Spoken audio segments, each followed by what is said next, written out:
day, everyone. We are the Group 3 and we will discuss the Lesson 4, the United Nations and Contemporary Global Governance. Let's begin. Before we start, let me read the intended learning outcomes.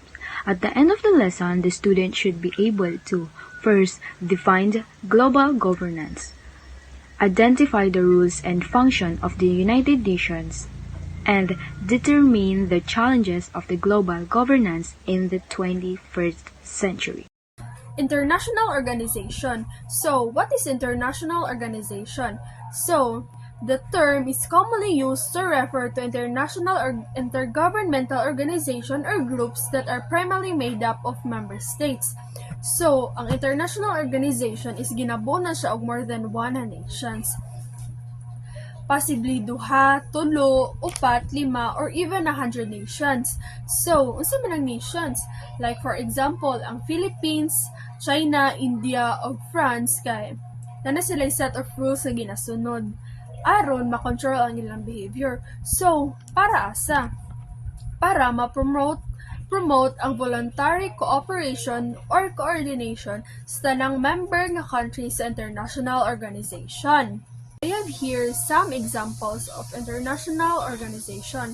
So first is ang International Monetary Fund. So works to achieve sustainable growth and prosperity for all 190 members country. So from the word itself, monetary fund, kwarta dyan ang ilang ginahatag or ginatabang sa tanang country na member sa ilaha. So if mangutana mo kung member ba ang Philippines sa International Monetary Fund, is yes, member ang Philippines sa International Monetary Fund since December 27, 1945. So, unsa man ang ginabuhat sa International Monetary Fund? So, sila ang ga-support sa economic policy nga nagapromote og financial stability o ginatabangan nila ang mga country na maging financially stable. So, if financially stable, of course, mataas ang productivity, ma-open ang job creation, and ma-improve ang economic well-being, and of course, mo-reduce ang poverty around the world. Second is ang World Bank. So, provides financial support to developing countries and is owned by 189 countries. So, ang World Bank, it's ga-offer na sila og low interest na loan. So, if ang mga countries na nagalisod, pwede mag-loan sa World Bank and nag-offer ang World Bank og low interest lang. And then, ang kabayaran na is low interest or baba lang sana interest sa ilang giutang. So, ang role ng World Bank is gina-reduce nila ang poverty in a way nga nagapautang sila og kwarta sa mga developing countries. International relations scholar Michael B. Burnett and Martha Fenimore list the following powers of IUST. First, we have IUST have the power of classification. They create the powerful global standard. For example, it is the UN High Commission Refugees or UNHCR defines what are refugees. Global standard means that is a globally acceptable. For example, UNHCR, the UN High Commission Refugees, sila na ang ga-defined kung unsa gid ang refugees. Now, unsa gid ang refugees? The refugees are people who had fled war, violence, conflict, or persecution and have crossed an international borders to find safety in another country. Ang refugees is sila na ang mga tao nga gikan sa ilahang nasod nga nitakas or nilangyaw sa lain nga nasod tungod sa possible nga war or violence or persecution. One of the example nga mahatag nako sa inyo ana is kaila mo ni Yoonji Park. Isa na siya ka Korean refugees. Nitakas or nilangyaw siya sa China atong 2007 and nibalhin na pud siya or nitakas na pud siya, nibalhin na pud siya sa South Korea atong 2009 and then pagkahuman nibalhin na pud siya sa United States atong 2014. Ana siya sa iyahang testimony nga ang North Korea daw is a imaginable country. Di ba sa Pilipinas,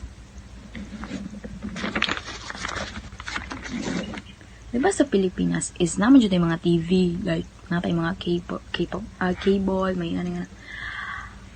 Ang inyo, di ba, cable, ang inyo to like GSAT, signals, daghan tag channel, more than 100, Pero dito sa North Korea, isa ra ka channel ang nasila. Ang pinaka-worst pa yun kay wala sila signal.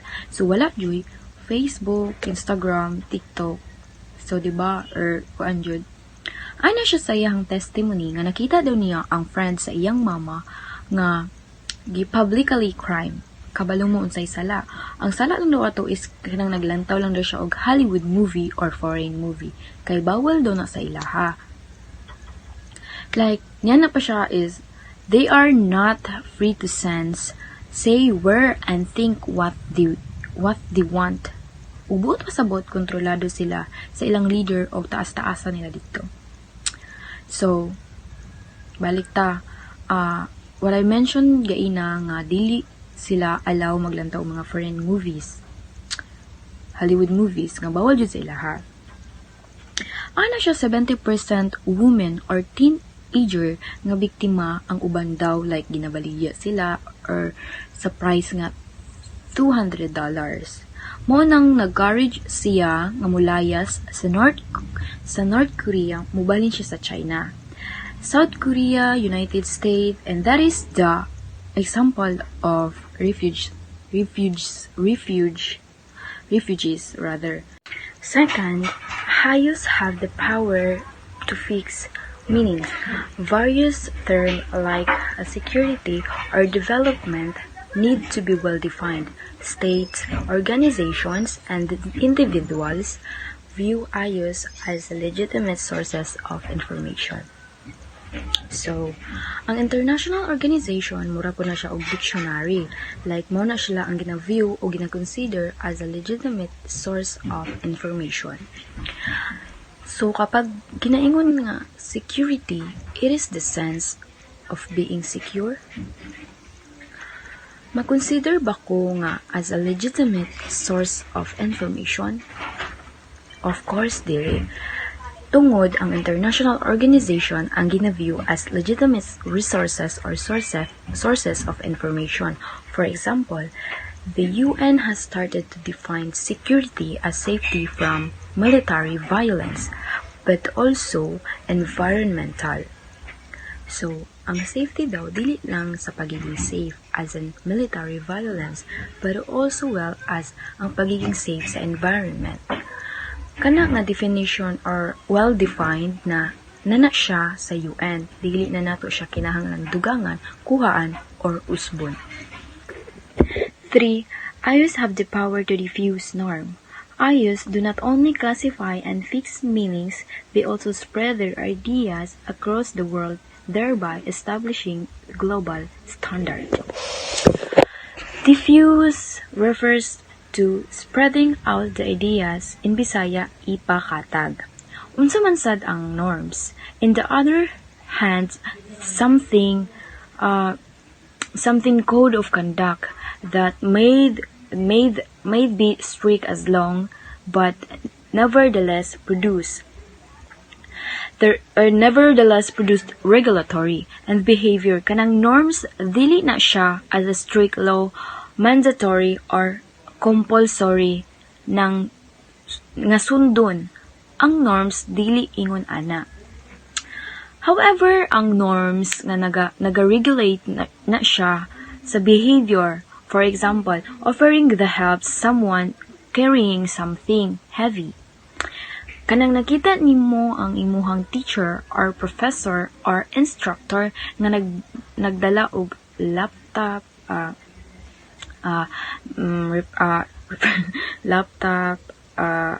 bag, projector or something ing ana, so sa may buhaton, so dapat ato ang tabangan or naga-offer ta og help for them. O ug daghan nagaingon nga ang kanang kapag makita nga nagakuan isa daw sip-sip nga na no, it is the of course dili siya sip-sip for, diba? Kay naghan magaisip or gamay nga sip-sip daw nga na sa teacher, sa professor, dili naga-offer lang siya og help or nagakandak siya or syempre naman dyan sa tuwa no ga-offer dyan og help for them, pero lahi man ang ginamind sa uban. So umana siya ang example sa norms, local context, and globally ang pinaka the best nga example nga mahatag nako is ang International Campaign to Bond. In the early 1997, 60 countries nga nag-support nga totally banned ang land buy. Of course, ang land buy makapatay na siya. Mao man na siya murag katong pag na siya sa yuta pag tamakan mo siya is mubuto. Ni-agree ang 60 countries nga i-ban na siya or totally ban sa ilang bansa. So, I consider na siya nga globally norms since gisuportaan siya sa 60 countries. Dili lang sa isa ka countries, is also the 60 countries ang gasupport, ang gaspread og idea para maband ang kanang land buy. Good day, everyone. I'm Sans Angel Fruta and I'm the one who will be discussing about the United States. Akong i-discuss sa inyo ang about sa United States, and as we all know, United States is an intergovernmental organization. So let me tell you a little history about UN. As World War II was about to end in 1945, nations are ruined and the world wanted peace. So representative of 50 countries gathered at the UN Conference, an international organization in San Francisco, California, 1945. After naman mga next 2 months, proceed na sila sa signing of UN Charter maong na-create ang new international organization na ang purpose kay ma-maintain ang kalinaw o developing friendly relation among nation. Also, gipromote gihapon ang organization ang better living standards and human rights. Now, UN are divided into 5 active organs. The first one is the General Assembly, or GA, is UN's main deliberative policy-making and represent organ, according to the UN character. Decisions on important questions such as those on peace and security, admission of new members in budgetary matters require a 2/3 majority of the General Assembly. Ang General Assembly kay the main representative organ of UN. It is composed of all 190 member states of the UN. So dito sa organ na ito, nangyayari ang forum of discussion, negotiations, mga decision-making at including na rin ang peace and security, development at human rights. Sa madaling salita, ari din sila gamitin or tanan nga representative kay nag-gathered all together. Second, kay ang Security Council or SC is in charge of evaluating whether a treaty to the peace or an act of aggression exists. It encourages the concerned parties to resolve their differences through peaceful ways and suggest measures for adjustment or term of settlement. Ang UN Security Council kay the powerful body na responsible para i-maintain ang international peace and security. So ang SC kay pwedeng musugot sa mga peacekeeping missions or pwede gihapon nga magpataw ng parusa and issue binding resolution sa mga membro o estado.